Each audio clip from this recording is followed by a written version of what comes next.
পরম করুণাময় ও দয়ালু আল্লাহর নামে শুরু করছি। সূরা আল ইমরান। বাংলা অর্থ। আয়াত সংখ্যা ১১৪।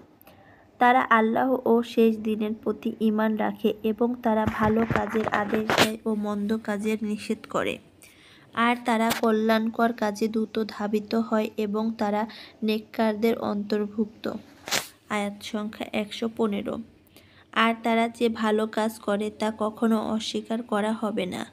আর আল্লাহ মুত্তাকিদের সম্পর্কে সম্যক অবগত। আয়াত সংখ্যা ১১৬। নিশ্চয় যারা কুফরি করে আল্লাহর বিপক্ষে তাদের ধন সম্পদ না তাদের কোনো কাজে আসবে আর না তাদের সন্তানাদি, আর তারা আগুনের অধিবাসী, তারা সেখানে স্থায়ী হবে। আয়াত সংখ্যা ১১৭। তারা দুনিয়ার জীবনে যা ব্যয় করে তার উপমা সেই বাতাসের ন্যায় যাতে রয়েছে প্রচণ্ড ঠান্ডা, যা পৌঁছে এমন কাউমের শস্য খেতে যারা নিজেদের ওপর জুলুম করেছিল, অতঃপর তা শস্যক্ষেতকে ধ্বংস করে দেয়। আর আল্লাহ তাদের ওপর জুলুম করেননি, বরং তারা নিজেরাই নিজেদের ওপর জুলুম করে। আয়াত সংখ্যা ১১৮। হে মুমিনগণ, তোমরা তোমাদের ছাড়া অন্য কাউকে অন্তরঙ্গ বন্ধুরূপে গ্রহণ করো না। তারা তোমাদের সর্বনাশ করতে ত্রুটি করবে না। তারা তোমাদের মারাত্মক ক্ষতি কামনা করে।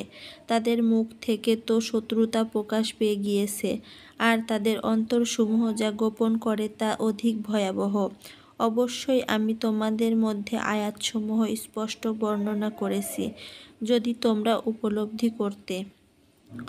আয়াত সংখ্যা ১১৯। শোনো, তোমরাই তো তাদেরকে ভালোবাসো এবং তারা তোমাদেরকে ভালোবাসে না, অথচ তোমরা সব কিতাবের প্রতি ঈমান রাখো। আর যখন তারা তোমাদের সাথে সাক্ষাৎ করে তখন বলে, আমরা ঈমান এনেছি। আর যখন তারা একান্তে মিলিত হয় তোমাদের ওপর রাগে আঙ্গুল কামড়ায়, বলো, তোমরা তোমাদের রাগ নিয়ে মরো। নিশ্চয় আল্লাহ অন্তরের গোপন বিষয় সম্পর্কে পূর্ণ জ্ঞাত। আয়াত সংখ্যা ১২০। যদি তোমাদেরকে কোনো কল্যাণ স্পর্শ করে তখন তাদের কষ্ট হয়, আর যদি তোমাদেরকে মন্দ স্পর্শ করে তখন তারা তাতে খুশি হয়। আর যদি তোমরা ধৈর্য ধরো এবং তাকওয়া অবলম্বন করো তাহলে তাদের ষড়যন্ত্র তোমাদের কিছু ক্ষতি করবে না। নিশ্চয় আল্লাহ তারা যা করে তা পরিবেষ্টনকারী। আয়াত সংখ্যা ১১৯।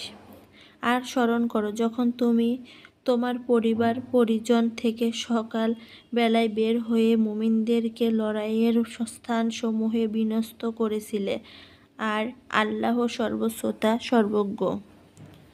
আয়াত সংখ্যা ১২২। যখন তোমাদের মধ্য থেকে দু দল পিছু হাঁটার ইচ্ছা করল, অথচ আল্লাহ তাদের উভয়ের অভিভাবক, আর আল্লাহর উপরই যেন মুসলিমগণ তাওয়াক্কুল করে। উহুদ যুদ্ধের সময় মুনাফিক সরদার আবদুল্লাহ ইবনে উবাইয়ের সাথে ৩০০ জন সৈন্য যুদ্ধের ময়দান থেকে ফেরত চলে যায়। দেখাদেখি বনু সালামা ও বনু হারেসার লোকেরাও চলে যেতে চেয়েছিলাম, কিন্তু আল্লাহর রহমতে তারা যায়নি।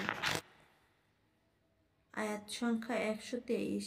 আর অবশ্যই আল্লাহ তোমাদেরকে বদরে সাহায্য করেছেন, অথচ তোমরা ছিলে হীনবল। অতঃপর তোমরা আল্লাহকে ভয় করো, আশা করো। আয়াত সংখ্যা ১২৪। স্মরণ করো যখন তুমি মুমিনদেরকে বলেছিলে, তোমাদের জন্য কি যথেষ্ট নয় যে তোমাদের রব তোমাদেরকে ৩০০০ নাজিলকৃত ফেরেশতা দ্বারা সাহায্য করবেন? আয়াত সংখ্যা ১২৫।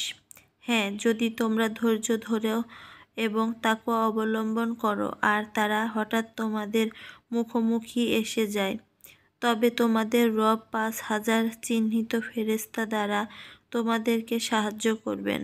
আয়াত সংখ্যা ১২৬। আর আল্লাহ তোমাদের জন্য তা কেবল সুসংবাদ স্বরূপ নির্ধারণ করেছেন। এবং যাতে তোমাদের অন্তরসমূহ এর দ্বারা প্রশান্ত হয়, আর সাহায্য কেবল পরাক্রমশালী প্রজ্ঞাময় আল্লাহর পক্ষ থেকে। আয়াত সংখ্যা 127।